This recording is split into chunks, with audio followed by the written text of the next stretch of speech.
I will start by saying that it's important to know that majority of pregnancies are carried as normal can be from the start to birth. However, a small percentage of people will end up with what I like to call special circumstances.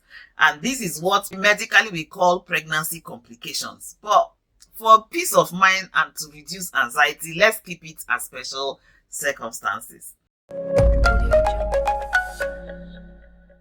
Hello and welcome once again aboard JulieCity. How are you keeping? I hope you're keeping well and safe. As usual, I'm always excited to be here, and I'm glad you are here. Thank you for clicking to watch today's video. You're highly appreciated. So in today's video, we'll continue with our pregnancy care series, and today's topic is going to be placenta previa. So placenta previa is a special circumstance that can arise during a pregnancy development. I will start by explaining that the placenta is the powerhouse of every pregnancy because it is responsible for supplying the oxygen and nutrients the baby needs to thrive while still in the womb. I will try to keep terminologies as simple and basic as possible throughout the video. So yeah, while that baby is still in the womb, the placenta is responsible for providing the necessary oxygen and relevant nutrient that it needs to thrive effectively.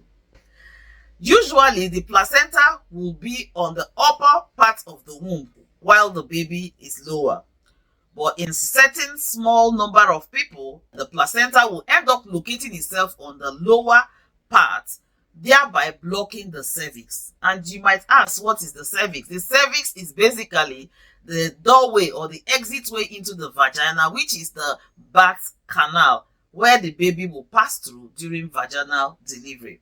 So other times, it might not be a complete blockage. It might be that the placenta is located partially blocking the cervix. This therefore means that during labor and birth, it will obviously be difficult for labor to progress effectively or baby to find its way through the birth canal to be born. This partial blockage or complete blockage as a result of the placenta's position is what is known as placenta previa.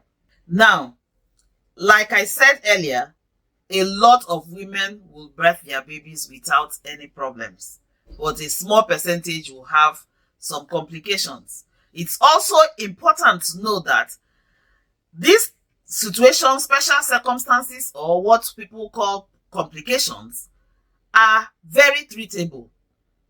Yes, they are manageable, especially if they are identified early. That is why it's important that you engage in prenatal care, which is care before pregnancy, care during pregnancy or antenatal care, care during labor, and even after birth. Yes, if a woman gets the relevant information that she needs and is able to access all of this care, then most likely things will go well. Who is at risk? Research says that for those who have had previous surgeries, especially if they are abdominal, either from their previous pregnancies or from other health conditions, they might develop some scarring. And this scarring may cause the placenta to attach and to locate itself in an awkward position, leading to the blockage, partial or full blockage of the cervix, which is the exit way during birth. Some might go without any symptoms. Others might have vaginal bleeding without any discomfort or even pain. If you have any bleeding while you're pregnant, it's important that you speak to your midwife or your doctor that is looking after you during pregnancy, known as the obstetrician. By consulting your midwife or your doctor in pregnancy, you will be able to be scheduled for a scan, and that scan will enable the healthcare professional determine the location of your placenta. And if this becomes the case that there's a placenta previa, then a proper plan of care will be put in place with you in the middle of it. So you will be part of the plan of care to make sure that you birth safely. Remember, you're always at the forefront of your care, and that is why it's important that you gain knowledge. And if you have clicked and you're watching, you're pregnant or you're planning to be pregnant, well done. This is a big step. I will also put it here that there's nothing you could have done.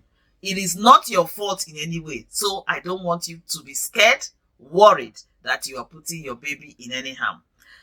Leave the worry to the healthcare professionals while you seek information, so you'll be able to make decisions when they come with the offers of options or what to do.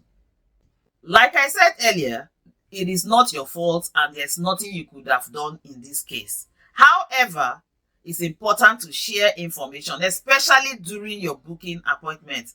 Every medical condition, every social condition, every mental health condition, if you share it with your midwife during your initial booking appointment, then things will be put in place. Necessary scan will be done early enough to ensure that if placenta previa or any other situation is an issue, it will be dealt with efficiently, effectively, and timely, which is important for your well-being and the well-being of your baby, with you at the center of it. If this is determined that placenta previa is the case in the early stage of pregnancy, usually, like in the UK here, another scan will be organized in later pregnancy, somewhere around 32-33 weeks. It is not uncommon to have people's placenta move away from blocking the cervix much later in pregnancy. That is why the second scan is organized specifically to check if the placenta has moved away from blocking the cervix. If it is still obvious that placenta previa is the case, then with the woman's consent, a schedule will be made. If the placenta is completely blocking the cervix, of course, there's no exit path for baby to be born vaginally. So what will happen will be a schedule of cesarean session to get the baby out, because that will be the safest way. And this schedule of cesarean session will be done a bit earlier than 2 to 4 weeks of her due date.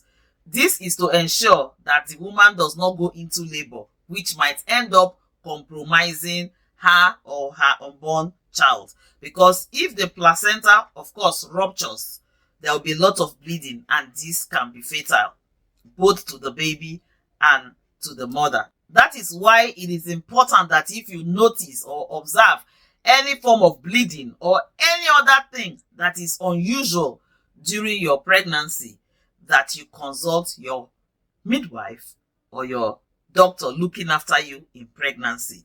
I always stress the fact that the doctor that is looking after you in pregnancy, that is because it's not every doctor that is trained to deliver a baby. So the obstetrician is the one that looks after women in pregnancy, or those who have gained experience in doing so.